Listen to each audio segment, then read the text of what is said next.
Perkenalkan, nama saya Yurli Kusnedi, mahasiswa PPG dalam jabatan Program Studi Teknologi Komputer dan Informatika Angkatan 2 Universitas Negeri Malang. Hari ini, Senin tanggal 23 November tahun 2020, saya akan melaksanakan uji kinerja PPG seperti pada video berikut ini. Terima kasih. Selamat pagi anak-anak 12 TKJ 3. Pagi, Pak. Pagi, Pak. Pagi, Pak. Pagi, Pak. Semangatnya terlihat kurang nampak ini. Supaya lebih semangat, Bapak minta anak-anak mengucapkan yel-yel yang biasanya kalian pakai di kelas. 12 TKJ 3. Hebat, cerdas, berakhlak, pasti sukses. Sukses. Apa kabar hari ini? Baik, Pak. Baik, Pak. Tetap menjaga kesehatan ya, terutama di masa pandemi seperti ini. Selalu mengikuti standar protokol yang ada, menggunakan masker jika kemana-mana, dan jangan lupa untuk mencuci tangan.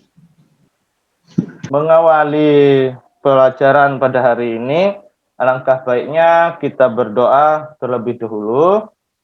Bapak minta ketua kelas untuk memimpin kita berdoa bersama. Silakan, Daniel. Teman-teman, sebelum belajar, marilah kita berdoa menurut agama dan kepercayaan kita masing-masing. Berdoa dimulai. Jangan lupa untuk melakukan presensi di link presensi pertemuan 13. Seperti biasa, kalian klik saja linknya. Nanti kalian akan dibawa pada formulir untuk mengisi presensi. Seperti ini ya, silakan dibaca ketentuan dan aturan yang harus kalian ikuti. Kemudian silakan lakukan presensi seperti biasa. Baik anak-anak, sebelum kita mulai kegiatan pembelajaran, langkah baiknya untuk menumbuhkan rasa nasionalisme dan semangat cinta kepada tanah air, kita akan menyanyi bersama lagu kebangsaan Indonesia Raya. Bapak akan share screen-nya ya.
Baik, pada hari ini kita akan masuk pada kompetensi dasar yang baru, yaitu kompetensi dasar 3.14, memahami prinsip kerja subscriber internet telepon, dan 4.14, menalar prinsip kerja internet telepon. Tentu kalian sudah sering mendengar kata subscriber. Iya, Pak. Apa yang kalian pikirkan ketika mendengar kata subscriber ini? Pengikut, Pak. Pengikut, oke, ini pasti karena terinspirasi dari YouTube ini. Anak-anak sekarang kan lebih senang jadi YouTuber seperti itu.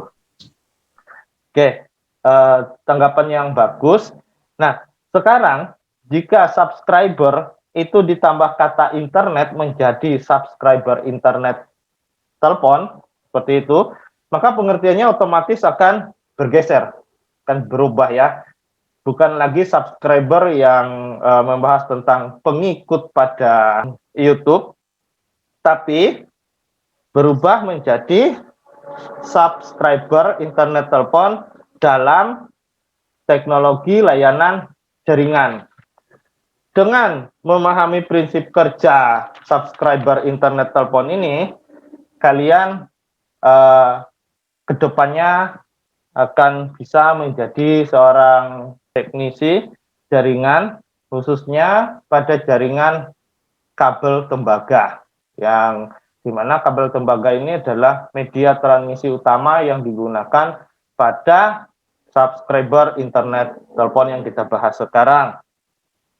Kedepannya, kalian mungkin akan bisa bekerja pada operator komunikasi seperti ISP, Internet Service Provider, contohnya Telkom ya, yang ada di tempat kita ini. Di samping ini, pekerjaan sebagai teknisi jaringan masih sangat diperlukan ya. Contohnya seperti ini, hampir setiap tahun alumni SMK Negeri 2 Sampit selalu ada yang direkrut pada salah satu operator komunikasi yang ada di Kota Sampit ini. Jadi Bapak harapkan anak-anak bisa termotivasi untuk mengikuti pembelajaran hari ini dengan baik. Adapun tujuan pembelajaran kita pada kompetensi dasar ini, yang pertama, melalui kegiatan mengamati video, peserta didik dapat menguraikan prinsip kerja subscriber internet telepon dengan baik. Bapak sudah sediakan link untuk melakukan pretest. Bisa kalian perhatikan di sini anak ya, di sini ada link pretest. Silakan klik link pretest ini. Nah, ini ya. Kalian boleh mengerjakannya sekarang. Bisa dipahami ya? Siap, bisa, Pak. Siap. Baik, kalian sudah mengerjakan pretest. Berikutnya, Bapak minta anak-anak untuk kembali mengakses kelas virtual Discord-nya masing-masing. Pada kelas Discord, Bapak sudah sediakan bahan ajar. Bahan ajar ini berbentuk buku digital, flipbox. Nanti kalian silakan klik saja link yang berwarna biru ini. Kalian akan diarahkan pada bahan ajar seperti ini. Nampak ya? Ya, Pak. Iya, Pak. Kita lihat. Ada, Pak. Iya Pak, nampak Pak. Nah, kalian bisa pelajari di sini materi kita hari ini. Di dalam bahan ajar ini ada materi-materi lengkap yang bisa dipelajari secara mandiri oleh kalian di rumah. Ada materi tentang subscriber internet telepon, pengertian subscriber, konsep dasar DSL atau digital subscriber line, dan seterusnya. Jadi semua materi lengkap kita ada di buku digital ini.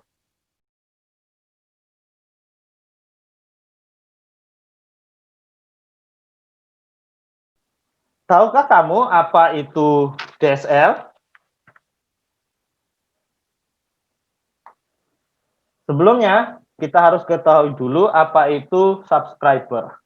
Subscriber, seperti yang Bapak sampaikan di awal pada kegiatan persepsi dan motivasi tadi, subscriber adalah teknologi yang menyediakan penghantar data digital melewati kabel yang digunakan dalam jarak dekat dari jaringan telepon atau jaringan telepon setempat. Jadi maksudnya dari jaringan telepon setempat ini adalah jaringan telepon yang sudah ada di sekitar kita. Biasanya kecepatan unduh dari DSL ini, DSL atau Digital Subscriber Line, kecepatan unduhnya berkisar antara 128 kilobyte per second per detik ya, sampai dengan 24.000 kilobyte per detik. Tetapi kecepatan ini tergantung dari teknologi DSL yang digunakan. Jadi kecepatan unggah DSL itu lebih rendah dari unduh ADSL dan sama cepat dengan SDSL. Apakah itu ADSL dan SDSL? Jadi apa itu DSL? DSL atau Digital Subscriber Line merupakan teknologi yang menyediakan penghantar data digital. Kecepatannya tergantung jenis teknologi DSL yang digunakan. Nah, untuk pelayanannya, DSL ini bisa memberikan layanan broadband akses ke pelanggan. Biasanya, operator telekomunikasi itu memiliki beberapa ragam cara untuk merelay jaringan yang mereka punya kepada pelanggannya. Dari sisi media yang digunakan ada dua cara, yaitu menggunakan wireline. Wireline ini, ada yang tahu wireline? Menggunakan kabel ya, Pak? Ya, benar. Jawaban yang sangat bagus. Wireline ini adalah media kabel dan menggunakan wireless, yaitu tanpa kabel. Iya. Penggunaan media ini biasa digunakan oleh operator telekomunikasi atau ISP di Indonesia, yaitu medianya wireline dan wireless tadi. DSL ini termasuk media yang menggunakan media kabel. Ya. Baik, sebelum Bapak lanjut, ada yang ingin bertanya? Jenis kabelnya itu apa, Pak? Baik. Tadi siapa yang bertanya? Yoel ya? Bagus. Iya, Pak, saya, Pak. Pertanyaan yang sangat bagus dari Yoel. Belum Bapak jawab, anak-anak yang lain silakan untuk coba menanggapi atau menjawab pertanyaan dari Yoel ini. Jadi jenis kabel yang digunakan pada DSL ini adalah jenis kabel tembaga. Berikut ini adalah komponen-komponen yang membangun DSL. Yang pertama adalah DSL transceiver. DSL transceiver ini terdiri dari high pass filter atau HPF dan low pass filter atau LPF. Yang mana fungsinya untuk memisahkan voice band dengan band frekuensi yang lebih tinggi. Voice band itu ditransmisikan ke jalur telepon pelanggan. Coba perhatikan kalimatnya ya yang Bapak sampaikan. Voice band ditransmisikan ke jalur telepon pelanggan. Sedangkan band frekuensi yang lebih tinggi itu digunakan untuk kecepatan data antar PC. Jadi, DSL transceiver ini mengatur dua, yaitu mengatur voice band dan juga band frekuensi. Voice band, voice. Ini kira-kira untuk jalur apa? Suara. Betul. Ini untuk voice band ini untuk jalur suara. Sedangkan frekuensi band itu digunakan untuk Data. Nah, pada teknologi DSL, suara yang digunakan sebagai telepon itu dipisahkan dengan jalur frekuensi yang digunakan untuk mengakses internet. komponen yang kedua ya setelah DSL transceiver adalah filter. Nah, filter ini digunakan untuk memisahkan jalur data dan jalur suara. Nah, ini tadi DSL transceiver dia berfungsi memisahkan band-band, yaitu band suara atau voice band dengan band frekuensi, di mana band frekuensi ini adalah jalur untuk data. Berikutnya filter, komponen yang kedua. Filter digunakan untuk memisahkan jalur data dan jalur suara tadi yang masuk di DSL. Biasanya filter ini disediakan oleh ISP, Internet Service Provider, satu paket dengan DSL modem. Lalu yang ketiga, komponen yang ketiga itu adalah DSL LAM atau Digital Subscriber Access Multiplexer, berfungsi untuk menerima sinyal dari banyak pelanggan DSL dan meneruskan ke backbone berkecepatan tinggi menggunakan teknik multiplexing namanya, di mana teknik multiplexing ini adalah penggabungan sinyal dan aliran data menjadi satu sinyal. Jadi teknik multiplexing ini apa? Penggabungan sinyal. Penggabungan sinyal, EPA ya. Bagus. Sinyal apa nih yang digabung di sini? Sinyal suara dan data. Bagus. Benar sekali. Di teknik multiplexing ini, sinyal yang digabung itu adalah sinyal suara dan sinyal data. Dengan menggunakan teknik multiplexing, suara dan data itu digabung menjadi satu sinyal saja. Ini terhubung ke line DSL dengan kombinasi yang namanya ATM. Bukan ATM yang biasa kita kenal itu ya. Tetapi ATM di sini adalah Asynchronous Transfer Mode. Kemudian selain ATM juga terhubung ke line DSL dengan Frame-Relay dan juga IV, Internet Protocol. Ada pertanyaan? Saya mau bertanya, Pak. Ya, silakan, Arif. Tadi kan ada Bapak membahas tentang ADSL sama DSL itu kan, Pak? Ya. Itu saya bingung itu, Pak. Perbedaan antara ADSL sama DSL itu apa ya, Pak? Oke. Nah, pertanyaan yang bagus dari Andreas. Bapak minta anak-anak yang lain bisa menanggapi pertanyaan ini. ADSL adalah bentuk lain dari DSL. Kemudian perbedaan berikutnya itu ada pada kecepatan download dan uploadnya. Anak-anak, Bapak minta untuk menelaah, memperhatikan, dan menyimak video pembelajaran. Apa saja jenis-jenis DSL? Pada kali ini, kita akan membahas mengenai DSL. DSL adalah singkatan dari Digital Subscriber Line, yang merupakan teknologi yang mampu menyediakan bandwidth yang cukup tinggi ke rumah-rumah atau perusahaan dengan menggunakan media kabel telepon. Umumnya, kecepatan download dari DSL sekitar 128 kilobit per second hingga 24.000 kilobit per second, namun tergantung dari teknologi DSL tersebut.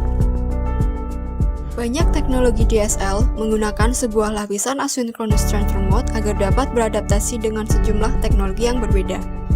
Teknologi DSL ini membawa kedua sinyal analog serta sinyal digital pada satu kabel. Sinyal digital digunakan untuk komunikasi data, sedangkan sinyal analog digunakan untuk komunikasi suara. DSL akan mengkoneksikan dan membawa sinyal digital untuk komunikasi data dan bekerja dengan menggunakan modem khusus atau disebut dengan modem DSL. Modem DSL digunakan untuk membaca data tersebut dan kemudian mengirimkannya melalui frekuensi yang tidak terpakai pada kabel telepon. DSL memanfaatkan frekuensi tinggi untuk mengirim data dan frekuensi rendah untuk menyalurkan suara. Apa saja jenis-jenis DSL? Berikut adalah penjelasannya. Yang pertama adalah EDSL, kedua SDSL, kemudian ada ADSL, selanjutnya ada VDSL, lalu HDSL, dan yang terakhir RDSL. Bapak akan membagi kalian dalam beberapa kelompok untuk berdiskusi secara daring, memecahkan permasalahan yang ada di LKPD. Silakan mengunduh LKPD yang sudah Bapak sediakan. Setelah LKPD kalian download, berikutnya kalian masuk pada link forum diskusi kelompok. Kelompok 1 sesuai dengan kelompoknya masing-masing. Nanti silakan masuk pada kelompok 1 dan mulai untuk berdiskusi di sini membahas permasalahan yang kalian temukan pada uraian tugas di lembar LKPD. Begitu juga kelompok 2, silakan mulai berdiskusi di sini secara aktif. Bapak akan memantau aktivitas diskusi kalian secara real time dan Bapak juga akan membimbing kalian untuk melakukan penyelidikan, baik itu penyelidikan individu maupun penyelidikan ada kelompok masing-masing. Begitu seterusnya sampai ke kelompok 7. Bisa dipahami ya, Nak ya, sampai di sini? Ya, Pak. Siap, Baik. bisa, Siap, Pak. Pak.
Kegiatan kita berikutnya adalah setelah kalian melakukan diskusi pemecahan masalah di kelas virtual Discord, anak-anak masing-masing kelompok mewakili satu orang untuk melakukan presentasi, menyampaikan hasil kesimpulan dan hasil diskusi yang sudah berhasil kalian laksanakan.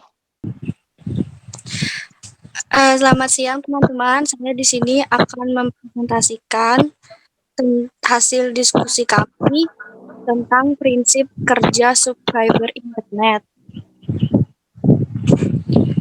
Kelompok kami Eva, Endra, saya, Enita, Gustaf, dan Hana. Penyebab internet mati. lampu DSL atau ADSL normal, namun lampu internet berwarna merah. Biasanya link kabel internet kurang baik, letak pada sambungan internet menjadi tidak berjalan normal, kabel yang kurang baik, rentan terhadap kondisi cuaca khususnya saat musim hujan. Dan cara mengatasi jika internet mati, lampu DSL atau ADSL normal, namun lampu internet berwarna merah. 1. Cek sambungan dari perangkat Anda ke kabel Telkom, apakah kondisi kabel sudah cukup baik, dan pastikan kondisi splitter dan sambungan dalam kondisi baik. Baik, presentasi yang sangat bagus yang sudah anak-anak kalian sampaikan berdasarkan hasil diskusi pada kelompoknya masing-masing. Berikutnya, kita akan melakukan refleksi dan evaluasi terhadap aktivitas yang telah kita lakukan. Bapak minta anak-anak bisa menyampaikan refleksi ini dulu dan dilanjutkan dengan refleksi yang Bapak lakukan. Evaluasi yang saya dapat dari pembelajaran hari ini tentang kerja internet subscriber telepon. Dari pelajaran ini saya mendapatkan pemahaman tentang apa itu DSL dan ADSL. Ya, terima kasih untuk refleksi dan evaluasi yang sudah disampaikan oleh Pak Catur Pamungkas. Kita akan melakukan penarikan kesimpulan secara bersama-sama. Di mana sebelumnya kesimpulan silakan dilakukan oleh anak-anak. Di sini Yoel ya yang sudah siap untuk menarik kesimpulan. Nanti Bapak akan berikan penguatan. Yoel, Bapak persilakan. Ya, dari kesimpulan yang saya dapat hari ini, saya bisa memahami apa itu DSL dan ADSL dan juga cara kerja DSL dan jenis-jenisnya Pak dan fungsinya. Itu Pak. Ya, baik, terima kasih Yoel. Sebuah kesimpulan yang bagus. Jadi subscriber ini adalah teknologi layanan jaringan yang menyediakan penghantar data digital melewati kabel yang digunakan dalam jarak dekat dalam jaringan telepon setempat. Jadi istilahnya itu teknologi subscriber ini menumpang pada jaringan telepon yang sudah ada di sekitar kita. Kelemahannya, karena dia hanya ada di sekitar kita, kelemahannya jika jaraknya jauh, maka akurasi sinyal akan menurun drastis. Pelajaran kita hari ini sudah selesai. Kita akan bertemu lagi di pertemuan ke-14 minggu depan. Materi yang kita pelajari masih kompetensi dasar 3.14 dengan materi yaitu kita akan belajar bagaimana melakukan konfigurasi subscriber internet telepon. Jadi masih lanjutan dari pelajaran hari ini ya. Baik, Pak. Kemarin yang japri Bapak sakit itu siapa ya? Yang operasi atau apa dari kelas ini ya? Eva, Pak. Eva. Eva ada sekarang, Eva. Apa kabar? Eva ya, kemarin kabarnya Eva sedang sakit dan operasi seperti itu ya minggu yang lalu. Sekarang sudah kembali masuk ya, sudah mengikuti pembelajaran. Apa kabarnya sekarang Eva? Alhamdulillah baik, Pak. Oke. Baik ya, sudah sehat ya. Ya, anak-anak ya, tetap jaga kesehatan ya, apalagi di kondisi sekarang ini peningkatan untuk yang positif kena corona ini sangat melonjak drastis. Kemarin menurut data yang resmi yang dirilis gugus tugas provinsi untuk Provinsi Kalimantan Tengah itu ada sekitar 105 orang yang positif untuk hari kemarin. Jadi Bapak sarankan dan mengingatkan kesehatan tetap mengikuti standar protokol kesehatan yang ada, menggunakan masker, dan mencuci tangan. Seperti itu ya. Kalau tidak ada kegiatan yang tidak mendesak ya sebaiknya di rumah saja. Baik anak-anak, kegiatan pembelajaran kita hari ini sudah selesai. Kita akan menutup pembelajaran dengan berdoa bersama. Bapak minta Ketua kelas untuk memimpin kita berdoa bersama. Daniel, silakan Dan. Teman-teman, sebelum mengakhiri pembelajaran pada hari ini, mari kita berdoa menurut agama dan kepercayaan kita masing-masing. Berdoa mulai. Oke, terima kasih semuanya. Bapak akhiri. Selamat siang dan silakan beristirahat. Ini materi pelajaran terakhir ya hari ini ya. Jam sekarang silakan istirahat, tetap jaga kesehatan dan di rumah saja. Kita bertemu di pertemuan berikutnya. Selamat siang semuanya.